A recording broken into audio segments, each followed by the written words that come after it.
This one here is a chart of the historical black communities in the county as of 1850 to 1899. It really should be 1865 to 1899 because each community marks its birthday on 19th of June, 1865. And as you see, there are 11 communities. What began as a personal inquiry into where his parents went to school became an exhaustive historical project. Charles Perkins, from the Chalk Bluff area, traveled more than 3,000 miles within McLennan County, logging over 800 hours of research. He combed through church ledgers, community archives, and oral testimony, meticulously piecing together the lives of generations left undocumented by official record keepers. His journey revealed not just missing schoolhouses, but entire communities that rose from the ashes of emancipation and the bitter legacy of slavery. And in the aftermath of the delayed proclamation of freedom on June 19, 1865, 11 black settlements emerged across McLennan County. And then I dug a little deeper and found that all of the early African-American settlements had three essential signatures. They had a church, a school, and a cemetery. And all of the schools are now defunct. They are no longer in existence because of integration. Once integration came into existence, these African-American schools were done away with. And no records were kept on them in McLennan County. And so I thought that's pretty disappointing not to have a record, especially since you had hundreds of African Americans who claimed that they were educated in these colored schools. One of Charles's most striking findings centered on the Freedmen's Bureau, a federal agency meant to help newly freed slaves after the Civil War. This federal bureaucracy was designed to acclimate 4 million African Americans throughout the United States, to get them assimilated and to educate them, because the majority of African Americans were illiterate. They had no education, the majority of them. And so this bureau was designed to train them in schoolwork, as well as to give train teachers on how to train African American students, and to assimilate them into the mainstream of American society once they're free. And so that lasted 5 years, as I said, and it was abruptly ended because of limited funds, as well as the white hostilities and deep resentment throughout America. They just didn't, especially in the South, they just didn't want white people to come into their neighborhoods telling their ex-slaves on how to live and how to make a living. So that killed the program. And that left former black slaves to fend for themselves. It then became their responsibility to develop and educate their own communities with no government support. And after centuries of enduring the brutal treatment of slavery, which denied them the God-given right to even be considered human, they literally had to build from the ground up. Even in Waco, Texas, where we have the largest Baptist university in the world, Baylor University did not lift one finger to aid the African Americans' assimilation into society. And so the only recourse African Americans had was the settlements of these black settlements that were in segregated areas of the county and in the city, because the whites wouldn't allow them to live with other whites. So they lived in segregated areas and they formed their own communities. And those communities were established with a church, with a school, and a cemetery. Through his research, Charles Perkins identified what he calls the Elite 11 historically black communities in McLennan County. Each one shared 5 core similarities that defined their strength and resilience. The church was a centerpiece of Black culture, serving as a training ground for teachers, ministers, and students. It also guided Black entertainers and athletes, nurtured a deep spiritual faith, and taught the meaning of brotherhood and love within the community. These pillars lifted generations from the ashes of bondage, transforming freedom from a mere proclamation into a living, breathing testament of faith and hope. Without the church, it's no telling what would have happened, because there was no assistance whatsoever from the white communities. The Blacks were on their own. And for 40 to 50 years, they did all of this because of the African American church. At first glance, the fresh paint and the modern windows may suggest a newer story, but speak to those who once worshiped and learned here, and a deeper truth begins to unfold. Through their voices, the power of oral history reveals what time and records left out. It's invaluable because the African American has no written record because we were illiterate. And the old ancient African descendants from Africa, they depended on the Girot, G-I-R-O-T, that was used as a tool for remembering or reminding Africans of their heritage and their legacy. And they had it all in their brain, and they memorized it in a poetic way or a musical form in order to emphasize to every tribe their background and where they came from. And those Africans, Girots, are still in existence today in America. They just not recognized by their title, but they have extraordinary mental capabilities of remembering things without writing it down. Oh, things was real nice when I was growing up. I grew up with a large family, and we were all religious people, and we belonged to the church most of our lives, all of us. And we loved everybody that lived in the Chalk Bluff community and the surrounding areas. Among the living griots who helped Charles piece together this hidden history is Miss Inez Harris-Easley. Now 95, she resides at a retirement facility with her sister Alice, but her memory has been an invaluable thread connecting the past to the present. Oh, I was so surprised when he came and told me something about it. I said, oh, I remember real well when I was younger. I remember some things, and now at 95. But then when I could remember just anything you asked me, I could start early about it and go on to the end of the day.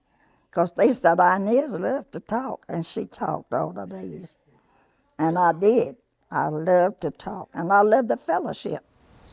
Another invaluable griot was T.C. Webster, of whom we featured in episode 6, Echoes of Emancipation, who detailed a vivid recollection of his schooling and what attributed to his profound ability to remember. Classroom structure was small. He had a Professor Wise, he was from Mart, and he was the principal, and you had 3 classrooms. And in those classrooms, they were small, and listen to this, there was no internet. You had to learn and you had to remember.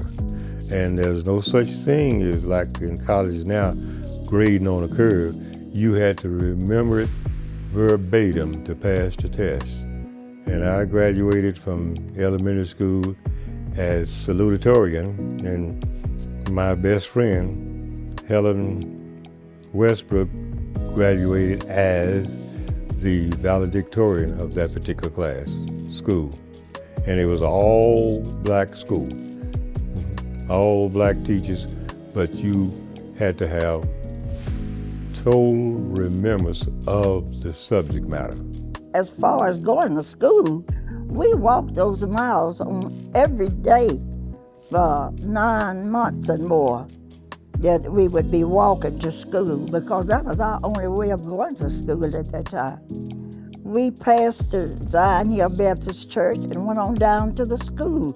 That was our first school we went to down there, by the cemetery and by the creek. Then we went up to the New Modern School in 1940 that they had added on to the Zion Hill church grounds over there. But it was an enjoyable school, and we enjoyed everybody that worshiped with us. You were going to go to church on Sunday and praise the Lord. And it was reminiscent of when the slaves had Brush Harbor churches. They'd go back in the woods and have church while they was on that plantation. Henceforth, eventually, the white plantation owner dedicated land to them and a place to worship because he knew they were worshiping people. And evidently, they were noisy. Evidently, they had a Pentecostal spirit down there because he was aware that they'd go back in the woods to have church. So he actually donated them a land, a place to have a church and a graveyard so they could worship close to where they lived on the plantation. Before we went to church on Sundays, we all had a church Sunday school in our home that we would read the Bible and pray every Sunday morning before we started out the service. You were mandated to go to church by your grandparents, and although you had different denominations, but we were serving the same Christ Jesus. However, the churches didn't come together as black churches, and that's strange. And what I like about this story about Charles, he's bringing that history of the black churches that did not worship together and telling about the history of each of those churches, irregardless of denomination. One of the primary parts of the community I did not mention was the Masonic halls. Almost all of the communities had Masonic halls, and these were instrumental in building these churches because these Masonic leaders, even though they were of a secret society, they were all good builders, and they would come at no expense to help build these churches. And so they were essential. For the black communities of McLennan County, faith was their fortress, and celebration was their testament of survival. No day embodied their spirit more than Juneteenth, an echo of General Granger's order that relinquished their bondage. Here, songs of liberation rose with hymns of devotion, and barbecues and ball games became the sacred rites of remembrance.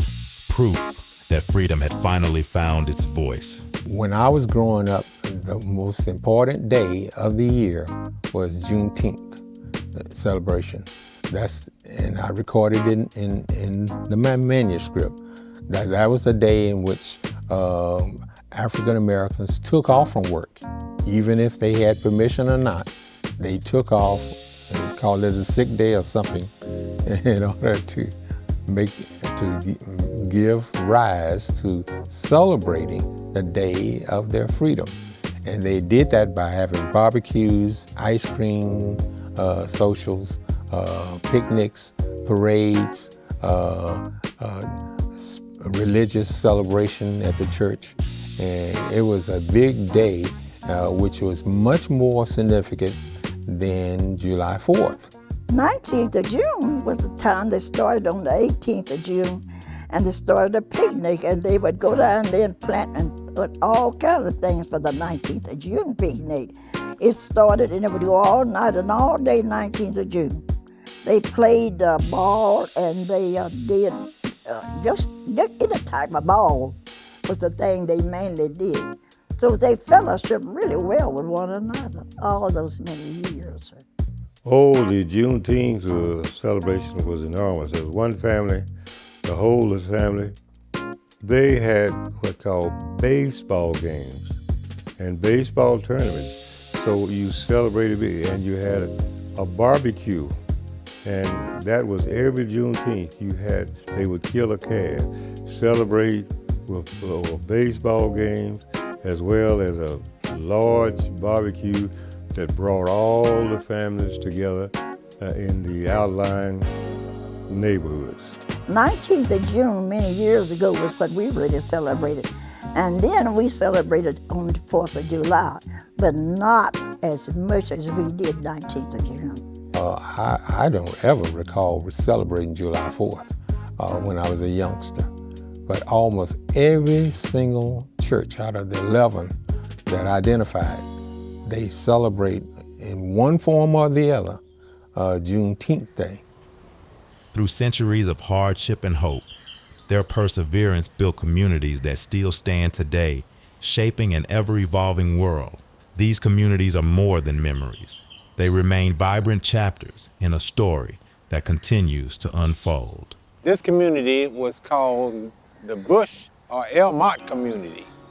And the Bush family came from Oklahoma. And they took about 3 years to get from Oklahoma to this very spot. I have made my commitment to make sure that African Americans understand that they are more than just an afterthought in the history of this county. This county and this city would not have been built without the successful conclusion of the successful efforts of African Americans. Not only unskilled labor, but skilled labor and professional labor came out of the black classes. And if you don't point out to especially new generations how important they have been in the past to development of the city, then they lose interest in their own self-worth. And to me, it is important that they realize that their self-worth and dignity comes from the fact that they have a history that is worth noting in the books. Charles's research is a lantern in the darkness, revealing how a people, once shackled by illiteracy, taught themselves to read, write, and remember without the help of any structured hand. And in a time when history itself is under scrutiny and debate, his work reminds us that oral history is still invaluable. It's the lifeblood of a community that turned whispered words into wisdom, forging literacy from the embers of a brutal and undocumented past. Charles is actually a genius at what he does, and I admire the work that he's doing. In essence, he is bringing the history of blacks together in perspective as far as education, as far as the history, as well as the integrity they had. They did not leave, they did not run, they stayed there and established a place of worship, established a place of education, and they saw to it, although some were sharecroppers, they saw to it that their families and their children got an education. And if you look in any history book in this county, and I get on the people I work with in the Historical Commission, and there's not one iota of information on African Americans except for two people, and that's Dory Miller, who got this Navy Cross during World War II, who died at sea, and they have honored him well in Waco. And the other one was Jules Blesso, who is a great Broadway star who sung Old Man River on Broadway. And everyone knows of those two, but that's it. They don't know where they came from in Waco. I was able to discover the community that they were born in, the school, the black schools they went to, as well as how they grew up in their churches in those communities. And that's what is not recognized in any history book in America until now.